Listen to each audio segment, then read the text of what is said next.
Zelensky के साथ जो कुछ हो रहा है उसके लिए खुद जेलेंस्की भी कम जिम्मेदार नहीं माने जाएंगे।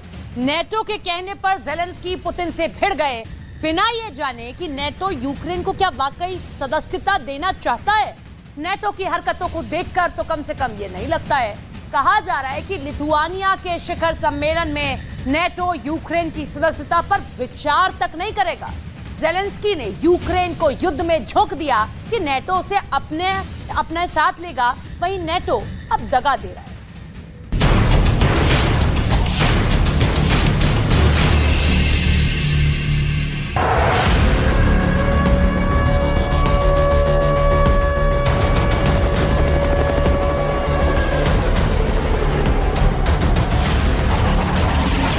जिसकी जिद की,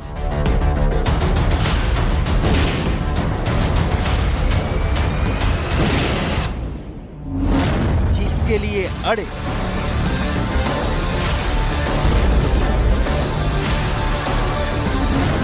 जिसकी खातिर लड़े, जिसके लिए मार काट मची,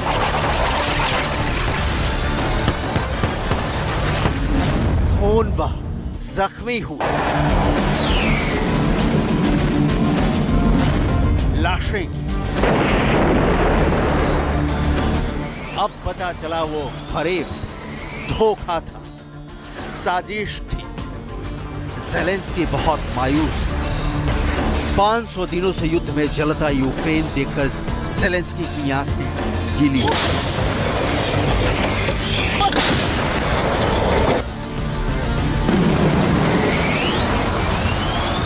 कि उसने ही छल किया जिसके भरोसे चले,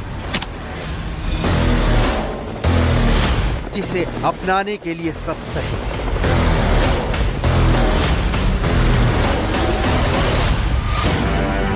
जेलेंस्की का दिल टूट गया है। नेटो ने इसे इनकार कर दिया है कि यूक्रेन को 11 और 12 जुलाई को लिथुआनिया में होने वाले सम्मेलन में सदस्य के तौर पर शामिल किया जाएगा। स्वीडन के बाद जेलेंस्की की आस बंध गई थी कि अब उनका नेटो में शामिल होने का सपना पूरा हो जाएगा, लेकिन अब ये होता नहीं दिख रहा। यह नेटो इतना खास क्यों है कि यूक्रेन को जलाकर भी इसकी सदस्यता जेलेंस्की हासिल करना चाहते हैं? इस नेटो में ऐसा क्या है जिसके बिना यूक्रेन का काम नहीं चल पा रहा है?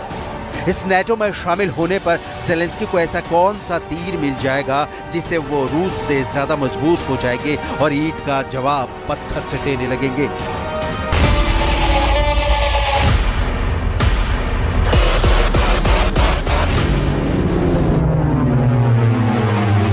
नेटो की डिटेल देखनी बहुत जरूरी है। नेटो की सदस्यता यूक्रेन नहीं ले, सारा संग्राम इसी पर छिड़ा है। ये इसलिए कि पुतिन नहीं चाहते कि नेटो उनके पड़ोसी देश में अपना सैन्य अड्डा बनाए।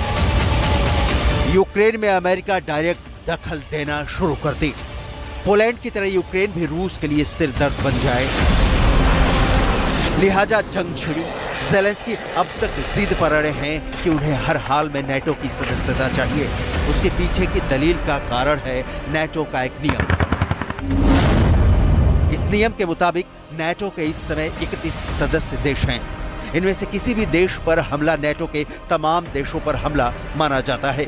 इसका सीधा सा मतलब है कि जो भी लड़ना चाहेगा उसे सीधे 31 देशों के साथ लड़ना होगा।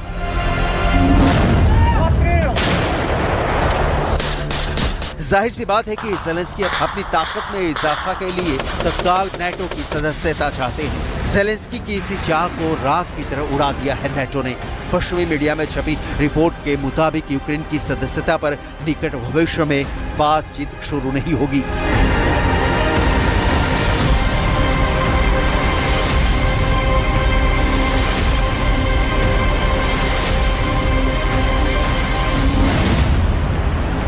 नेटो का 2 दिवसीय शिखर सम्मेलन इसी महीने की 11 तारीख से लिथुआनिया की राजधानी विल्नियस में आयोजित किया जा रहा है।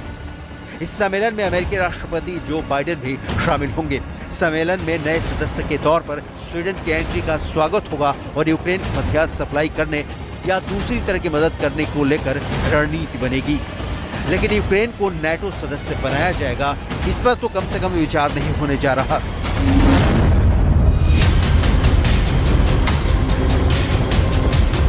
ज़ेलेंस्की को जोरदार धक्का लगना स्वाभाविक है। नाटो में शामिल होते ही यूक्रेन सीधी जंग से बच जाएगा, उसकी तबाही कम हो जाएगी, चलते गांव, कस्बे और शहर को आराम मिलेगा। लेकिन नाटो सदस्यता पर फैसला लेना तो दूर, अभी तक सोच तक नहीं रहा।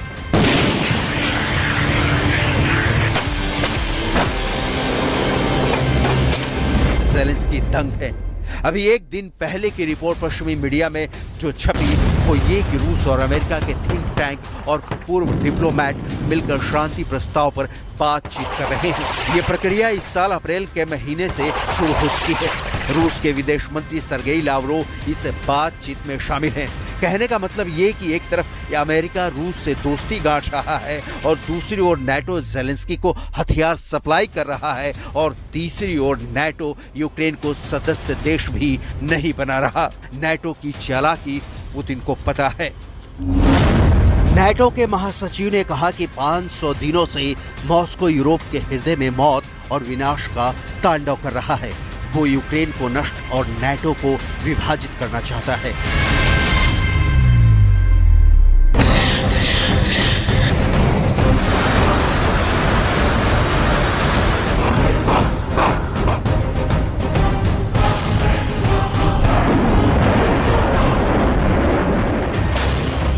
नाटो यूक्रेन को वार गेम का फुटबॉल बनाकर खेल रहा है। नाटो देशों से जितने हथियार यूक्रेन पहुंचते हैं उनमें बहुत से बेकार टाइप के होते हैं। नाटो देश यूक्रेन को इस वक्त डंपिंग जोन की तरह इस्तेमाल कर रहे हैं। यहाँ तक कि अपने हथियारों का परीक्षण करने के लिए यूक्रेन युद्ध का इस्तेमाल किया जा रहा है।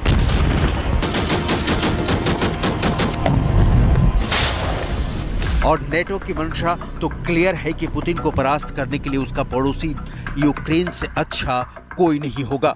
लिहाजा नाटो चाले चल रहा है। एक तरफ कहा जाता है कि यूक्रेन को अभी सदस्यता नहीं और दूसरी ओर इस्तांबुल में यूक्रेन के राष्ट्रपति ज़ेलेंस्की से मुलाकात के बाद एक ज्वाइंट प्रेस कॉन्फ्रेंस को संबोधित करते हुए तुर्की के राष्ट्रपति अर्दोआन कहते हैं कि इस बात में कोई शक नहीं है कि यूक्रेन को नाटो में शामिल होने का हक है।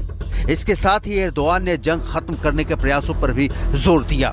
रॉयटर्स के मुताबिक एर्दोआन ने कहा कि अगर निष्पक्ष तौर से जंग खत्म कर शांति स्थापित की जाएगी तो इसमें किसी का नुकसान नहीं है।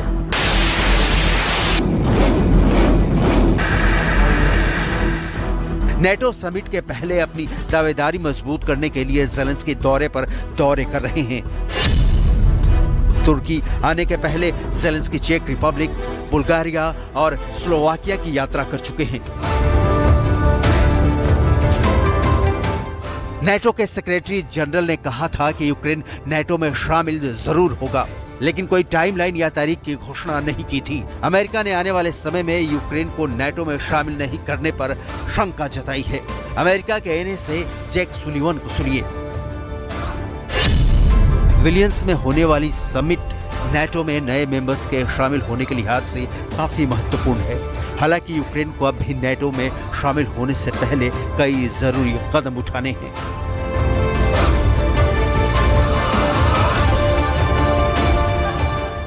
वो कदम क्या है, नाटो ज़ेलेंस्की को कभी क्लियर नहीं करेगा, क्योंकि ये युद्ध यूक्रेन की जमीन पर नाटो लड़ रहा है। डायरेक्ट फाइट है। कहने के लिए नाटो की सेना यूक्रेन के सैनिकों के साथ जमीन पर नहीं लड़ रही। सच्चाई यह है कि बिना नाटो ज़ेलेंस्की का एक दिन जिंदा रहना मुश्किल है। ये लड़ाई आज और कल की नहीं है जिसका मैदान यूक्रेन बना हुआ है। ये लड़ाई दुनिया पर वर्चस्व की लड़ाई में तब्दील हो चुकी है। एक तरफ है अमेरिका के लीडरशिप में नाटो के 31 देश और दूसरी ओर है पुतिन के नेतृत्व में चीन, ईरान और उत्तर कोरिया जैसे देश। फाइट बहुत बड़ी है जिसका नतीजा या तो अमेरिकी चौधराहट के खत्म होने के तौर पर होने वाला है या रूस ये मान लेने वाला है कि अमेरिका के सामने उसकी नहीं चलती।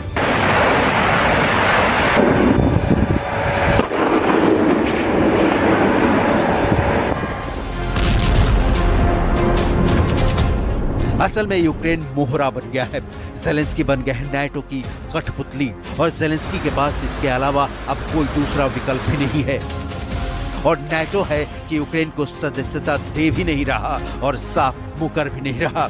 नाटो की इस रणनीति को समझने के लिए आपको जाना होगा दूसरे विश्व युद्ध के बाद सोवियत संघ को रोकने के लिए अमेरिका और यूरोपीय देशों ने सैन्य गठबंधन बनाया था, जिसे नाटो के नाम से जाना जाता है। दूसरे विश्व युद्ध के बाद सोवियत संघ और अमेरिका तो सबसे बड़ी ताकत बनकर उभरे, जो दुनिया पर अपना दबदबा कायम करना चाहते थे। इससे अमेरिका और सोवियत संघ के संबंध बिगड़ने लगे और उनके बीच कोल्ड वॉर की शुरुआत हुई। सोवियत संघ की कम्युनिस्ट सरकार दूसरे विश्व युद्ध के बाद कमजोर पड़ चुके यूरोपीय देशों पर अपना प्रभुत्व स्थापित करना चाहती थी। सोवियत संघ की योजना तुर्की और ग्रीस पर दबदबा बनाने की थी। तुर्की और ग्रीस पर कंट्रोल से सोवियत संघ ब्लैक सी के जरिए होने वाले दुनिया के व्यापार को कंट्रोल करना चाहता था।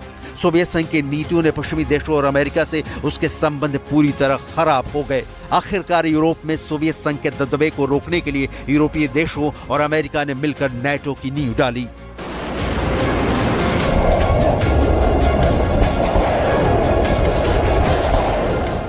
उन्नीस में सोवियत संघ के 15 हिस्सों में टूटने के बाद नाटो ने खास तौर पर यूरोप और सोवियत संघ का हिस्सा रहे देशों के बीच तेजी से प्रसार किया।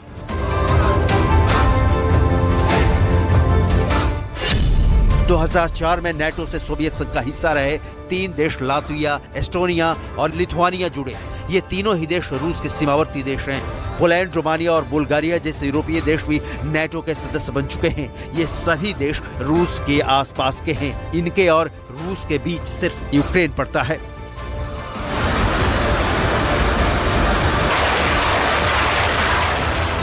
और इसी सामरिक अहमियत के कारण नाटो की नजर यूक्रेन पर है। यूक्रेन अपने बचाव के लिए कई साल से नाटो से जुड़ने की कोशिश करता रहा है। उसकी हाल की कोशिश की वजह से ही रूस ने यूक्रेन पर हमला किया है। यूक्रेन की रूस के साथ 2200 किलोमीटर से ज्यादा लंबी सीमा है। रूस का मानना है कि अगर यूक्रेन नाटो से जुड़ता है तो नाटो सेनाएं यूक्रेन के बहाने रूसी सीमा तक पहुंच जाएंगी। यूक्रेन के नाटो से जुड़ने पर रूस की राजधानी मॉस्को की पश्चिमी देशों से दूरी केवल 640 किलोमीटर रह जाएगी। अभी ये दूरी करीब 1600 किलोमीटर की है। रूस चाहता है कि यूक्रेन ये गारंटी भी दे कि वो कभी भी नाटो से नहीं जुड़ेगा।